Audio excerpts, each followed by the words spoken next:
Right. I think I can start talking now. This is John and Jody with Eastside SDA Fellowship. It is October 2, 2021, and this is Sabbath School starting at approximately 9:30, although it took us a little while to get set up. It's 9:32. I have with me the church's Sabbath School leader, the man in charge, Kosuke. Here I have my brother-in-law, Lee Meadowcroft, an attorney out of Boring, which is out of Portland, Oregon area. Married my sister, Rebecca Griffin, and he's got his cat, Diablo.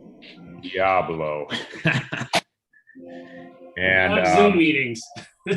Yes. The chapter for today is, well, we've been going through the book Patriarchs and Prophets. So I always like to hold up the book so you know what my version looks like. Jody, can you hold up your book? Jody's got the pocket version, looks like. I don't either. There you go. Ellen G. White's book, Patriarchs and Prophet, volume number 1 of the 5-volume series, Conflict of the Ages series. I don't know, I'll have to say, I'm not sure when we started this, Kosuke. Was it a little over a year ago? Yeah, I think so. So, finishing next month. And I looked at how many chapters and I was like, wow, it's going to be forever, but it's really gone by pretty quick. And I'll say, I've actually been able to keep up with the reading. I'd like to say I keep up with it weekly, but it is in kind of spurts. Sometimes I get caught up and sometimes I don't. But it's a worthwhile read. I guess my one complaint may be some of the older language that's used. It is a book that is over 100 years old, actually probably a little over 150 years old even. But there's 72 chapters to the book. We are actually nearing the end, surprisingly enough. So the title of the chapter is The Magnanimity of David. And I've subtitled it. Actually, I changed the title to subtitle because it turns out no one can say magnanimity. And if you want to prove that, try to say it 3 times in a row, not in your head, out loud. And then I was going to have all the panelists do that just to kind of lighten the mood a bit. I've gotten pretty good at it myself. Magnanimity, magnanimity, magnanimity. Jody, your turn. What? Magnanimity, magnanimity, magnanimity. All right. And then in an effort not to put everyone on the spot, we'll probably just stop there. So you'll see Paulie's iPhone. That's Paola Noel. She is in a Bible study that we've had here, a group of about 5 or 6 families. She is another one of the panelists. And then we have some other people on the line as well. Morning, Paula. She is originally from Ecuador, currently from Redmond, and just starting a new job with Amazon. So congratulations, Paula. She has 2 kids that went to Puget Sound Adventist Academy, and that's when we kind of got to know her. Right, so magnanimity. Oh, titles. I mean, not titles, questions. I'm going to post the questions. This is the first question, the first of 3 questions. And so, I mean, it seemed like a simple enough question. What is magnanimity and how do we see it played out in this chapter?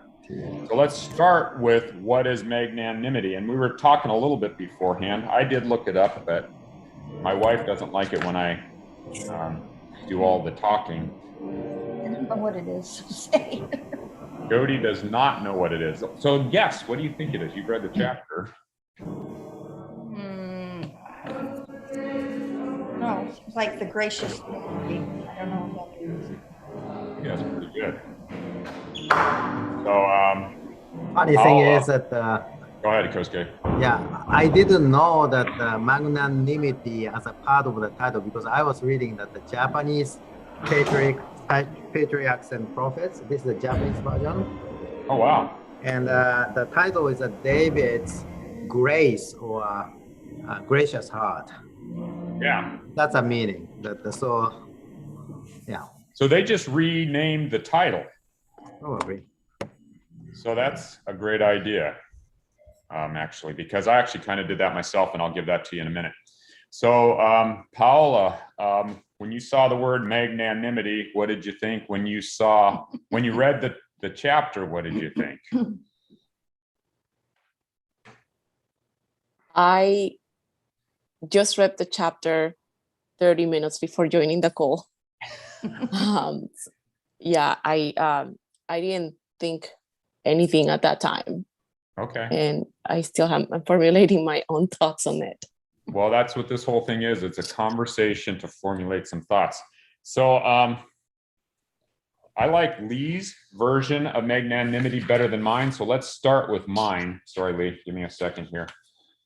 Because I actually did look it up.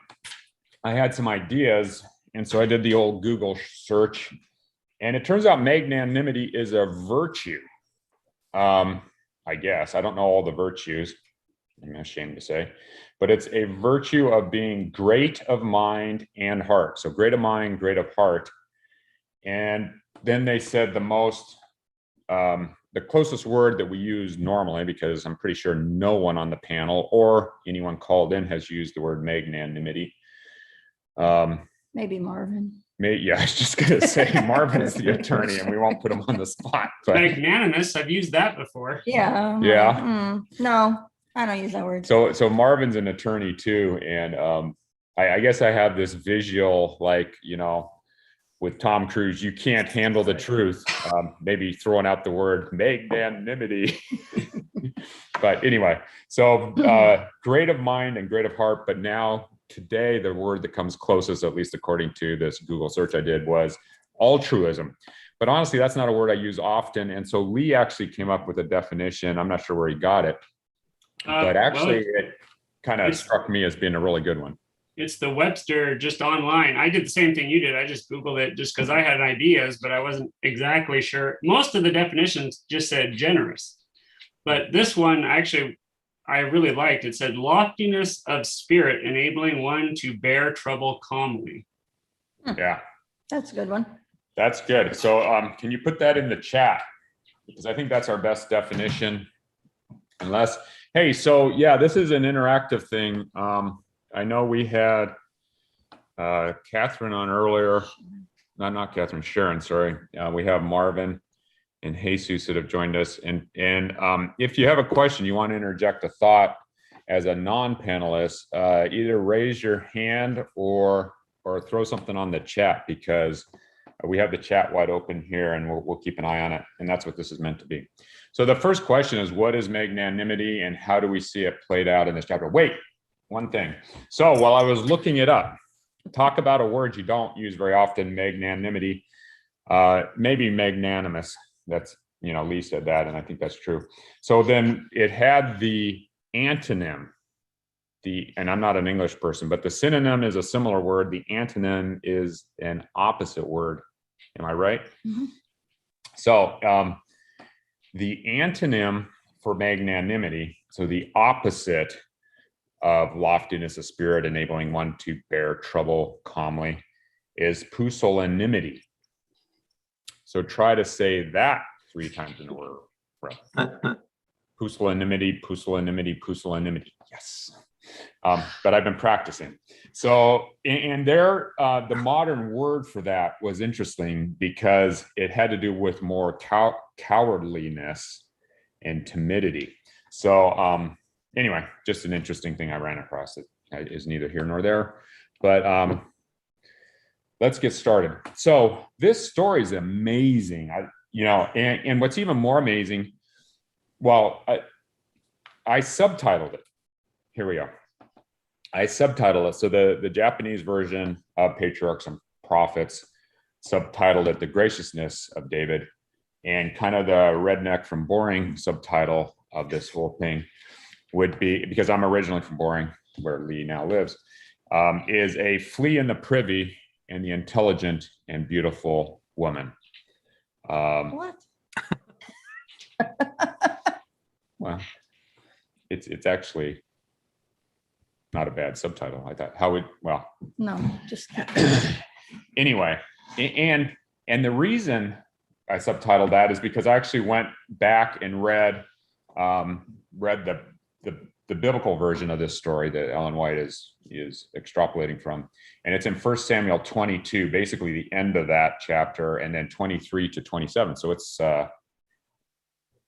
5 chapters in Samuel, and I think probably a better subtitle is the Robin Hood days of David, because it is very much David having fled from Saul, knowing his life's in danger, and then David and Saul having this back and forth interaction. So just to summarize it very briefly, and this is just straight out of my New International Version, the end of chapter 22 is, chapter 22 is Saul killing all the priests. And talk about a turning point. And in a lot of ways, when I reflected on this may have been all the bad things that Saul's been up to and happened. This may have been the epitome of what he did, because he wiped out basically the entire priestly family of Israel in one fell stroke, with one person, Abiathar, escaping and telling David. And so Abiathar joins David with the ephod, and then David finds out that the Philistines have been raiding this town called Keilah, and he asks God whether he should go save the town or not, and he does, but then he realizes he's not safe, and he asks God whether he should stay there or leave, because the people of Keilah had told Saul that he was there, and so of course Saul's going there to kill him. And so it's kind of this back and forth thing. And just like, Robin Hood, if you follow that, and that was a book I followed a lot when I was a kid. And so David leaves Keilah and he goes to the desert. And of course, someone in the desert, so David leaves Keilah and goes to the desert, and somehow Jonathan is able to find it. And that's the funny part. And that's what it reminds me of Robin Hood, because everyone always knows who's involved and basically where they are, but they still kind of have more of an interaction than just destroying themselves. Although I think in this case, Saul was very intent on destroying David. But Jonathan finds out what happened, that David's in the desert, and hooks up with David. And David and Jonathan have a covenant together that they will remain friends. But then Saul does find out that David is in the desert, and he sends some men to confirm it. And he starts heading towards the desert of Maon, which is in the north, Ellen White says. But there's this place called the Rock, which apparently is this mountain. And you literally have David on one side and Saul on the other. And I might be getting some of this mixed up a bit, but Saul has to take a break in a cave near the crags of the wild goats. And of course, this is where I get to the flea and the privy, because Saul takes a break, and it turns out this cave, it turns out this break isn't for a number 1, it's for a number 2, if you know what I'm talking about. And so Saul is taking his time in the cave, but it turns out that farther in the cave is David sitting there, and his men are like, "Today God has delivered your enemy into your hands. So now let us destroy him." And David's like, "No, this is the anointed of the Lord." And David is very much, recognizing the sacredness of the king of Israel, which, in a lot of ways Saul has desecrated. And Saul will not let his men destroy him. And so David sneaks up behind Saul and cuts off the corner of his robe. Saul leaves, and David comes out and confronts him. And Saul recognizes that what he's doing is wrong, and gives David a reprieve to some degree. And then all of a sudden, there's this story in the middle of this that in Carmel, which is in the same area, not the Mount Carmel, is this guy Nabal, and he's a rich guy with a lot of cattle and flocks. And there's this festival when the flocks are sheared, where apparently the people around that give your shepherds some protection are allowed to join it or gifted, food and stuff so they can have their own festival. Anyway, David sends his men to say, hey, we're here. And Nabal says, who's David? And basically totally spurns David and his men. And the men report back to David, and David's like, I'm going to wipe this guy out and all the men in his house. But then the intelligent and beautiful woman, Abigail, comes to Nabal's rescue, basically, and brings all the stuff that should have been brought. And honestly, when you think about it, probably even more to appease David. And so that's where chapter 25, verse 3, talks about Abigail. And the first description of Abigail, besides being Nabal's wife, is she was an intelligent and beautiful woman. And so that's where that title comes from. Now, back to the flee. So chapter 24, verse 14, David is talking to Saul. And he says, against whom has the king of Israel come out? And who are you pursuing? Who? A dead dog? A flea?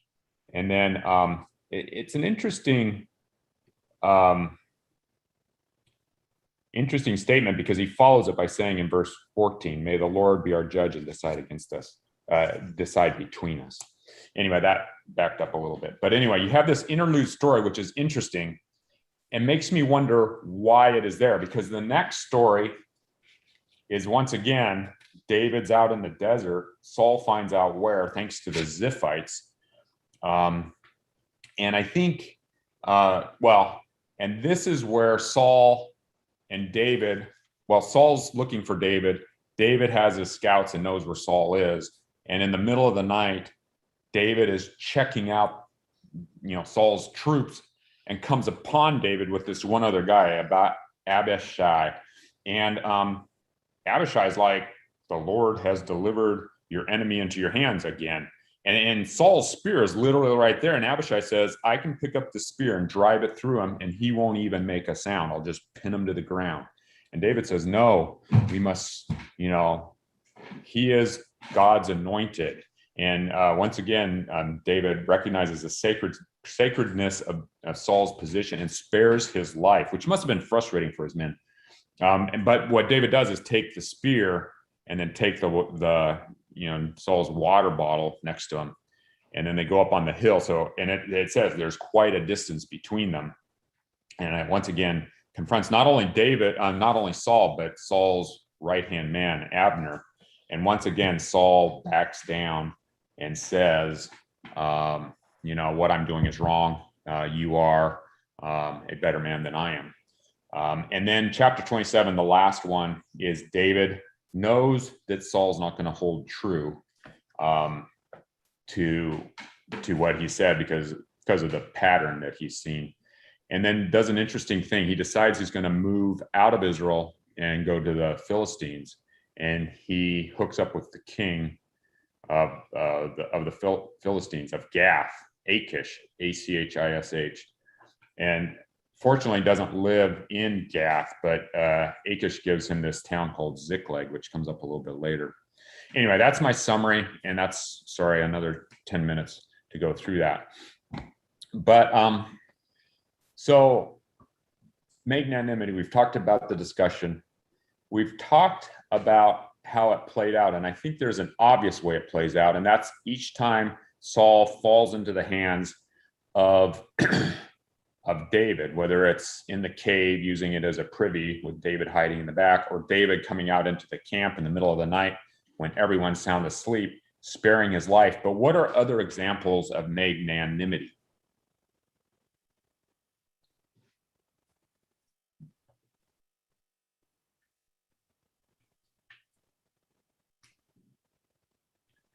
And I guess so. Can we just get off that word and Okay. move to like graciousness or something else? Okay. Or So let's use graciousness. yeah, it's such a It's my complicated intelligent word. and beautiful wife. No, It's not like the word magnanimity. it just seems like We don't need to. Okay, so we've complicate things. defined magnanimity. Let's use the word graciousness. And I guess specifically, was there graciousness in the story of Nabal and Abigail? I mean, do the tables get flipped on David, where all of a sudden David's in the wrong and someone else comes to him and corrects him?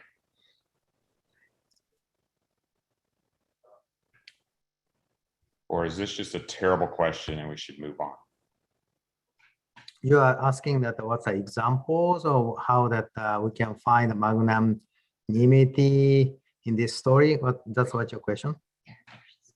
So yeah, I mean, I guess what I'm getting at is I was struck that there's this story of Nabal and Abigail in the middle of the story of David and kind of being the Robin Hood.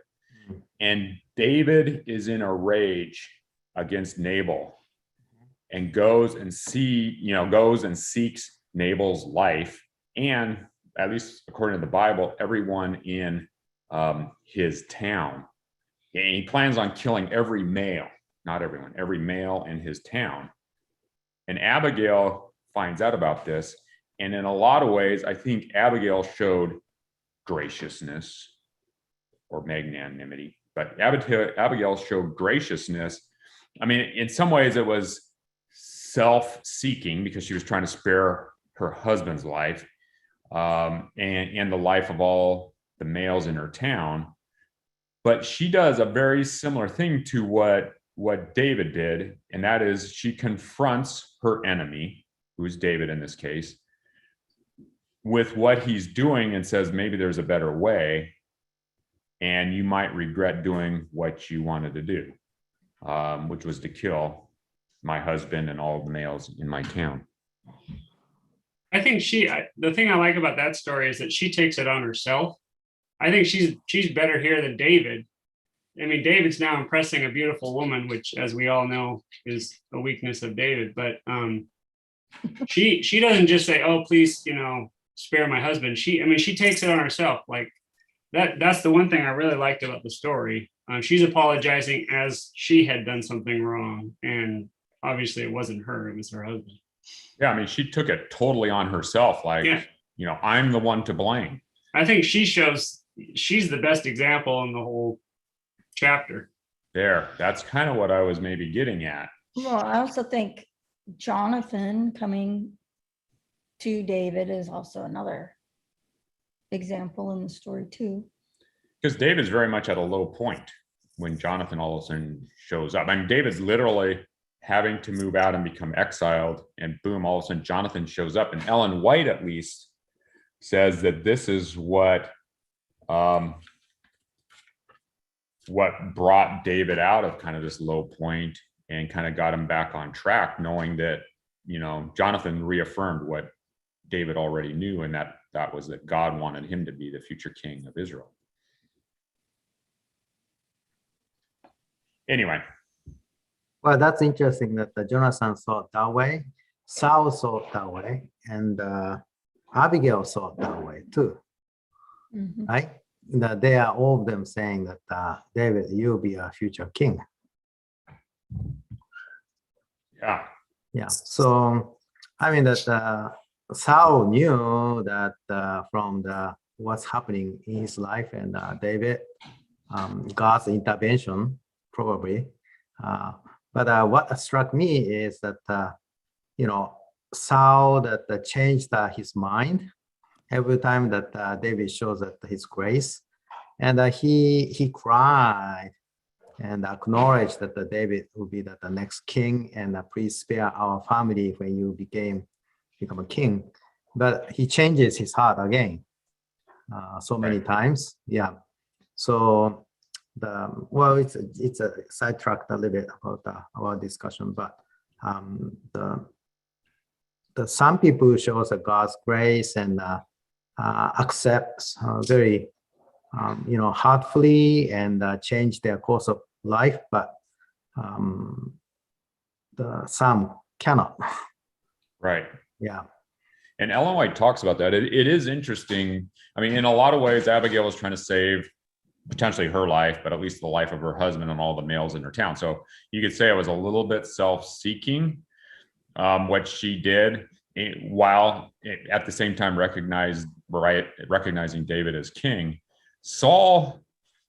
Jonathan recognizes David as king in his own way as kind of David's best friend and comes out to David when David is in need. Saul is the interesting one because he keeps recognizing David as king and acknowledges that David will be king. But then he keeps going back and trying to destroy David, presumably, to keep his own kingship alive and well. So, I mean, it is somewhat self-seeking, but it is interesting. And I'm struggling a little bit with what the difference is. So I put up the next question, which is what we're talking about right now anyway, and it's the characters in this story. I think there's one other character that comes up in this story that Ellen White spends actually quite a bit of time compared to the Bible on, and that is Samuel and his death. Mhm. So how does that fit into this story? And I think it kind of explains a little bit of what's going on with Saul. And maybe another question is, who was the true leader of Israel? I mean, it should have been Saul, but Ellen White basically says it was probably Samuel more than Saul. Yeah, I think that the Saul definitely that was a judge, right? That he was an extension of judge. And the judge was a person who ruled, but also as a prophet, because he or she was a person to convey God's will. And so the true ruler is a God, and judge is the person who to be used, just like Moses or Joshua, same way. Samuel understood clearly his role, but king is different, right? King is he's a king. He's independent, and he is a ruler. So what Israel's desire is a different way to be ruled. Basically, by choosing the king, they are accepting that the God is not the ruler, and we want a human on the top of us. Now, that the funny thing is that Saul was desperate when he heard that Samuel died. And that's the funny thing is because Saul, he was anointed by God. He was chosen by God. And he had a possibility that to be a king like David. But he failed, and he knew it. And he was desperate to seek the God's word. So that's a sad part, in this story.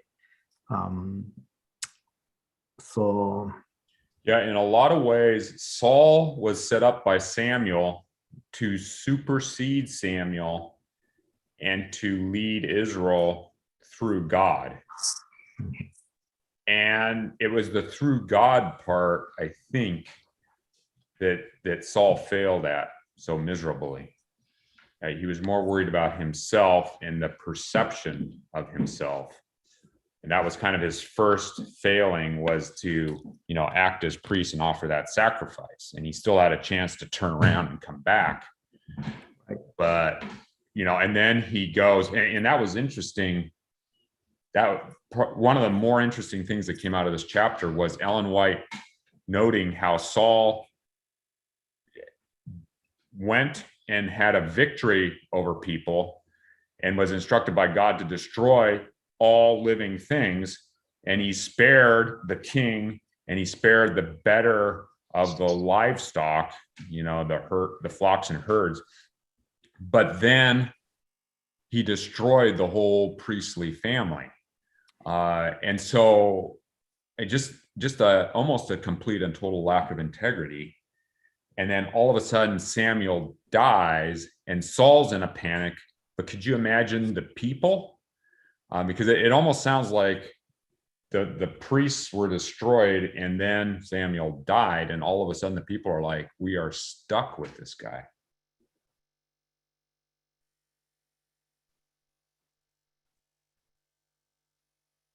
So then my question, it's interesting, where did David get this idea that the the kingly position was a sacred position, because Saul clearly didn't see it as that way.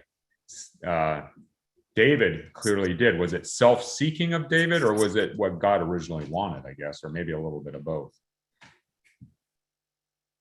For all of David's flaws, I mean, he has a deep-rooted faith. So, I mean, it was his belief that the king is going to be anointed. So Saul is the king, so he's the anointed one of God. So that's almost why I think that these are probably not the best examples of graciousness, if that's the word we're going to use now, because he did have that background. I mean, yeah, he could have killed Saul, but he's like, no, this is the anointed of God. So his faith was also pulling on him to not take the axe, to Saul. So was it his faith or his realization that he was going to be the next king, and he wanted the next king to be treated that way? Because no, I would say faith, just simply because he's like, well, I could kill this guy, but clearly God wanted him to have. I mean, so I think it takes great faith to say, well, this guy's a jerk, but God put him there for a reason, so therefore I'm going to follow God's, will. And I mean, that's how I read it. But I kind of went. Yeah, he's closely connected to God, so that has a lot to do with the story. Yeah, I mean, I kind of went back and forth as to whether it was self-seeking or it was just truly David was a good guy. And I think we have to believe truly David was a good guy. Now, Ellen White is more than clear that David was making mistakes. And a lot of time, this Robin Hood thing was David growing into this position and allowed to make mistakes, or, based because he had a lack of faith at times, but then coming back around to God continuously. Marvin raised his hand, so let's hear what Marvin has to say. Yeah, David is one of the most fascinating characters in the Bible because he ran so hot. And, his mistakes were absolutely monumental. I mean, he actually, besides abject adultery, he actually conspired to murder, an innocent man, someone who was as king. Yeah, as king. But I think the way that David's described in the Bible is a man after God's heart. And I think from an early age, he trusted God. And I think at the same time that he refused to lay a sword or a hand on Saul, he also believed, right, because he was anointed by Samuel when he was young. He believed that God would make him king, right, someday.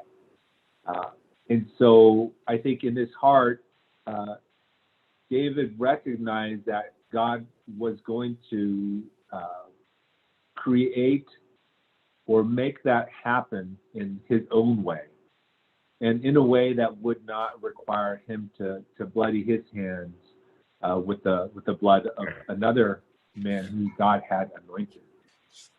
So I don't think it was necessarily self-interest, like, I don't want to set a bad precedent. I think he truly believed that. I think he fervently loved and respected God and even Saul in some ways. But he trusted, and that's why you see these beautiful Psalms, right? His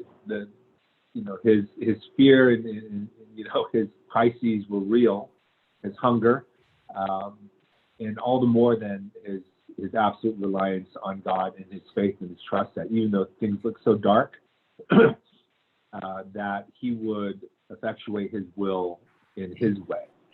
And I think that's why, that's the distinction between him and Saul. Saul wanted to exploit his power to produce the outcome or the result that he desired. Yeah, I think that is very well put, and it also reminds me, this chapter throws out a number of specific psalms from a number of specific points in David's life. And I did read the Bible verses this chapter came from, but I did not get a chance to go back and read the Psalms. But it always puts it in an interesting concept. And Psalms being what they are, you know, songs or prayers or basically an outpouring of the heart, putting that in context and hearing what David had to say when he was at his low point is always encouraging to me. The one right off the bat in the chapter is Psalm 11, and it starts out with, in the Lord put I my trust. Basically, in the Lord I trust. And I think that was the difference between Saul and David in so many ways. Saul had a hard time trusting the Lord, and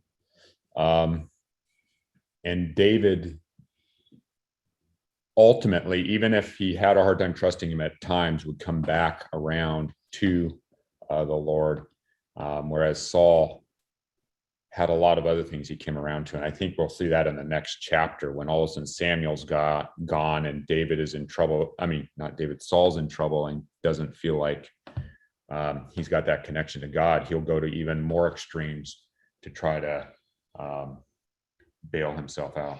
Do you think David kind of knew that since he was going to be king, do you think he kind of like, he was in trouble, but yet he thought God would bail him out? Like he would not be threatened by Saul, like he knew he was threatened by Saul and Saul could have done him in, but do you think deep down somewhere that he knew he was going to be okay somehow?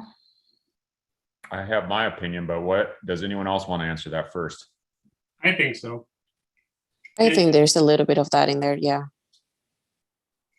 As a matter of fact, I found it odd that Ellen White really takes him to task from going over to the Philippines. The Philippines. The Philistines. Yeah, she really is like, well, that, you know, this was a lack of faith. But I question that. I mean, really, I mean, I think David knows he's going to be king. I mean, God, you know, said you're going to be the king. So, but it's a very practical move. Everything that he has been seeing from Saul is that Saul's going to change his mind again and go after him. And it seems like a very practical thing to do, to say, well, I'm going to wait this out and God's going to, you know, do it in his own time. But I found that a little odd. I mean, maybe somebody else has a better answer than I do, but I found that a little strange. Well, that David tried to escape to Philistines king. I think the same king Achish before once, and at that time he was so afraid. He went to the gate, but he pretended to be a crazy man and escaped. Right. And Yeah. And I think that he was truly desperate, you know, in that sense. And he thought that only that the enemy's land would be safe from that Saul's pursuit and aggressive, you know, that charge against him. So I think that I'm not sure. Bible didn't tell that David used that you know, the effort or that whoever that you know, communication with God, and find out that will be a best answer to his next action or not. But Ellen G. White, I think, pinpoints that what that action had a ripple effect among the people and his perception. And imagine that after this event, actually Philistines and Israelites had a major battle, and David was invited to be a part of the Philistines camp. And imagine that what if that they are forced to fight against the Israelites, and that could have happened too. So lots of things that could happen negatively, but God kind of navigated him to not to be in that difficult positions in that sense. So there was definitely, I think, God's involvement. But what I saw is how it is easy for us to be separated from God and influenced by Satan. That Ellen G. White said that Satan was rejoiced to see that David fled to Philistines, fighting against their own people, and the ripple effect that from that actions. And going back to that comment before that Marvin and other people, I think that Saul was a lesson to David, because David knew that it's God who appointed king. And if he is just an appointee, and God is a ruler, and he knew that. And he also observed that God can remove him just like he did to Saul. So I think that's a major difference between David and Saul, because David knew who is a true king. So that's interesting, because I was at a meeting last week and something came up that I'd never heard, and it was interesting because it talks about, a North Star being kind of a star that guides you, but the reference was as a person that guides you, and who's the North Star in your life was the context of that. But then it got turned around. It was like, who's the South Star in your life? Who is that person that shows you what you don't want to be, and kind of leads you in the opposite sense? And I think you're right, Kosuke. In a lot of ways, Saul was a South Star for David, and someone David was truly learning from. But I think you're also right that I guess a North Star would be a Samuel. Yeah. Yeah, definitely. And even for Saul, Samuel was a North Star in a lot of ways, even though he couldn't seem to turn around and do the things he needed to do. But it is interesting that Ellen White kind of is hard on David for joining the Philistines. But at the same time, the Bible says that in Ziklag, David had relief, at least from Saul and the Israelites, for 1 year and 4 months. And they actually state it, which anytime they get specific numbers in the Bible, it kind of raises a flag in my head, because David did get some relief, but it also got him into this interesting situation where he was having to lie to Achish every single time he had a campaign, make it sound like it was from Israel when it was really a campaign from the Philistines, where he'd be wiping out these whole towns. Yeah, and funny thing is, King Achish was a pretty gracious man to them. Well, there you go. Yeah. There's some more magnanimity. I mean, graciousness. So I think Lee brought up a point, or maybe it was Jody that Lee talked on, and that is that David. So let me put my thoughts together here. I think David had an easier time protecting Saul and knowing that God would eventually take care of Saul. I think he had a harder time knowing that he was going to be king, off and on. I think he had these lapses in faith, knowing that he was going to be king, more than faith. I think he had more faith that God would take care of the Saul situation, and that it was not on him to take care of it. And on page 671, I actually numbered it out, because when they're in the camp and Abishai is ready to kill Saul, David specifically says, "The Lord shall smite him." And he said, either his day shall come to die, i.e., in my mind at least, he'll just die of natural causes, or he shall descend into battle and then die in battle, which is ultimately what happened. And we're kind of previewing a little bit on the next chapter, which is chapter 66, the death of Saul, which does include David getting in the mix with the Philistines when they decide to attack Israel, and then ultimately attacking Israel. Let's move on a bit here.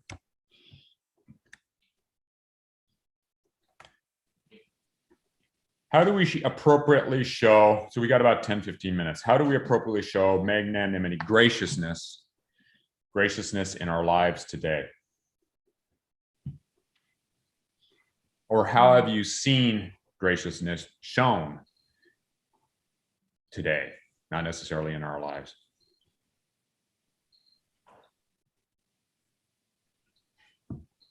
It's a heavy question, I think, right now, because of the division that exists due to that pandemic. A lot of people have become very defensive, and it's made it harder for others to show graciousness. Yeah, it's a hard question. I think we are called to be gracious on other people. We are called to be gracious on ourselves and every life we touch. And it is our duty as children of God to make sure that we are gracious to everyone, even those who are, I don't want to say against us, but it's more of those who don't agree with us. There you go. If that makes sense. Mhm. No, that was well put. And I like the part about graciousness towards ourselves. Because I think sometimes we can all give ourselves a little bit of graciousness, and it's not a bad thing. Yeah. Others? Well, I'll say that,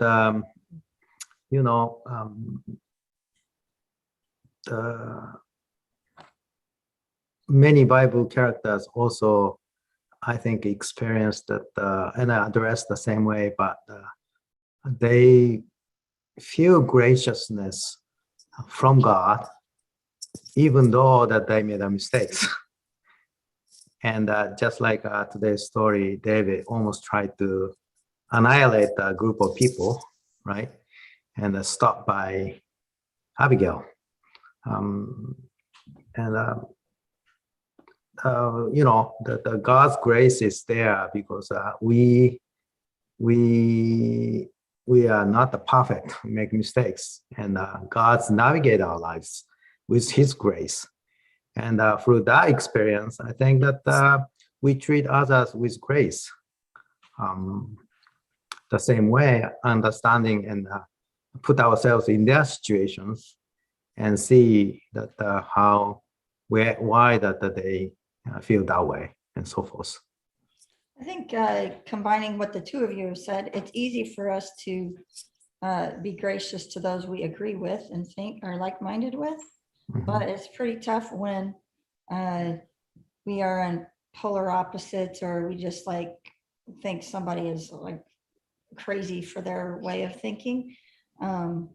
It's at least I don't think I'm the only one here, but I mean, it's hard for me to like be gracious to somebody that I'm like, you are just crazy and in my mind thinking wrong. But it is, it's a lot easier to extend grace to those who we're aligned with versus those that we're on polar opposites with. The only way it works for me is to realize the grace that I've been given by God, because I have a very strong sense of justice, and it's really hard for me on this earth to not, when I see somebody doing something wrong, boy, I really want them to, take it in the teeth. And so this is a difficult thing for me. I have to actually sit back and go, okay, well, all the dumb things that I've done, and God's given me graciousness, and I'm supposed to be like that as well. That's how I can try to affect it in my, my life, because it's like I said, it's difficult for me. When somebody does something what I think perceived as wrong, I'd love to, hit back at them, but it's a tough call. So, yeah, I mean, that's interesting. And then to Lee is looking at this from the context of justice. And I think it's interesting because when Paola and then Kosuke and Jody were talking, I was looking at it in the context of pride and ego. And, on a good day, I'll say, yeah, I don't have a lot of pride. I don't have a lot of ego. I mean, I'm a surgeon, and in a lot of ways, I'm trained to be right and to do the right thing. And it's few and far between when people take you aside and tell you you didn't do something right and you need to do something different. And when you don't think you have pride and ego, I think you need to think about what your response is when someone does that, because I almost immediately become defensive and angry at that person and then maybe a little disappointed with myself. But the reality is, we all deal with a little bit of pride and ego, and we all are in the wrong at times, and hopefully not all the time. But it is a good chance for introspection, and so pride and ego came to my mind. Well, Lee was talking about justice. Sam, honestly, I don't have the bandwidth to be gracious in this world sometimes, which is why I have to remind myself of a not I, but Christ mentality. Interesting. Not I, but Christ. It's Christ in me that has to be gracious, because left to myself, yeah. So I guess we all struggle with this to some degree. Yeah, related to that Jesus said that two Pharisees and those, how do you call that? Those scribes. Yep. That, sometimes harshly, sometimes lovingly, but your saying is that your saying is that you are insisting that you can see when you don't see. Do you remember that? Yeah. Yeah. That when Jesus healed the blind person, actually that blind was not the blind person, blind was those people.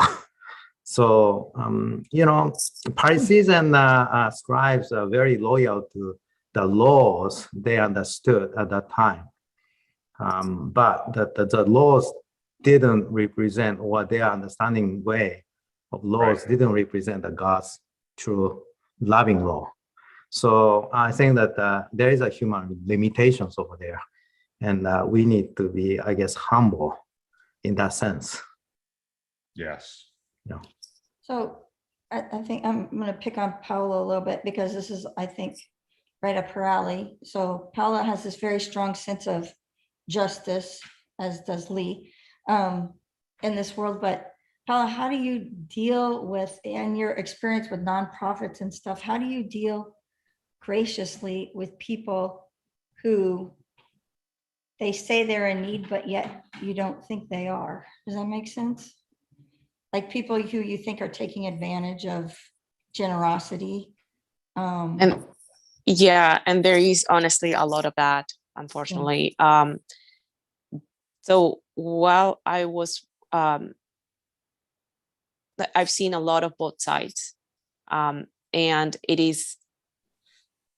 is hard for me personally, because like I was a fundraiser, right? I asked people to help me give people what they need. And then when I saw people that were, like you said, taking advantage, it was hard for me to go out and ask people for money, because I saw that there were others that were not necessarily in need of it. But the way I felt personally,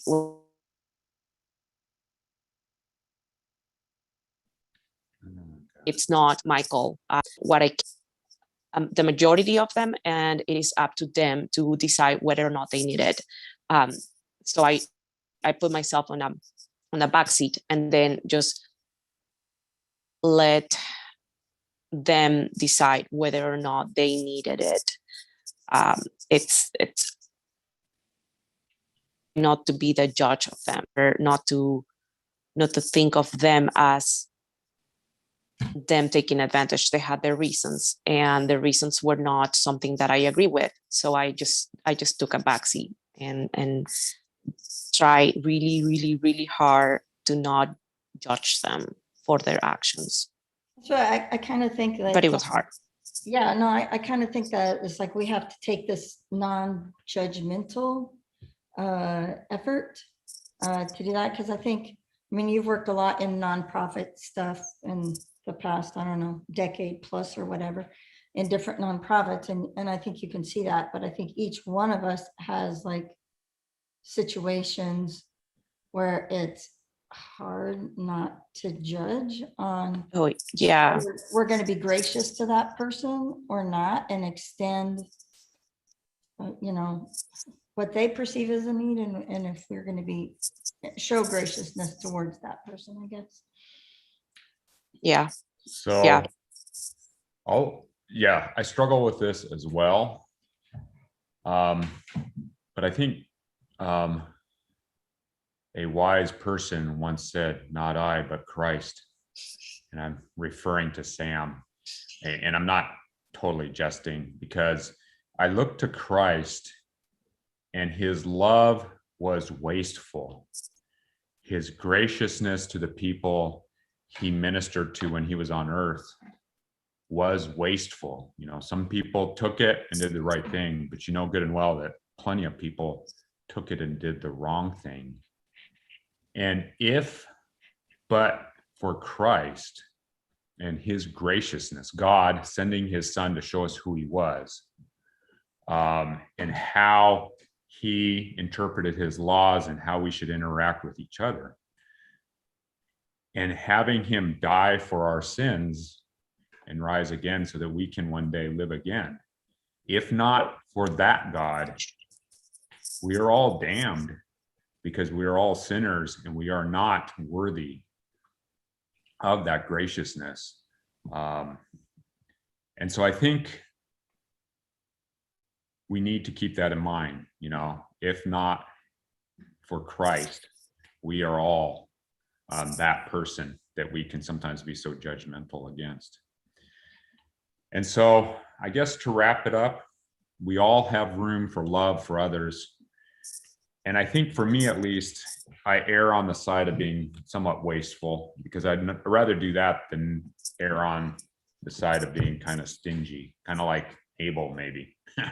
Stingy with his stuff and not recognizing what God has done for us. In love and in graciousness and in all our interactions with others. I appreciate everyone being on this panel. May God bless you today, this Sabbath, and help you all to be more loving and more gracious, including myself. I do want to invite everyone to the church service, which is at 11:15 at Eastside SDA Fellowship. Pastor Sam Gungaloo will be preaching. The title of the sermon is "For the Likes and for the Love," with a question mark at the end. Apparently it's a new series on the Lord's Prayer. And so it'll be interesting. I invite you all, and I thank you all for joining us this Sabbath in this great story on David and kind of the Robin Hood days for him. We'll be hearing more about David in the next couple of weeks. Next chapter will be the no, it's not the death of Saul, because they already did that chapter. What? And so Chapter 67. Kosuke is going to be leading a Sabbath school discussion on ancient and modern sorcery. Oh, Wow. There you go. oh, All right. Thanks, everyone, and have a great Sabbath. Thank you.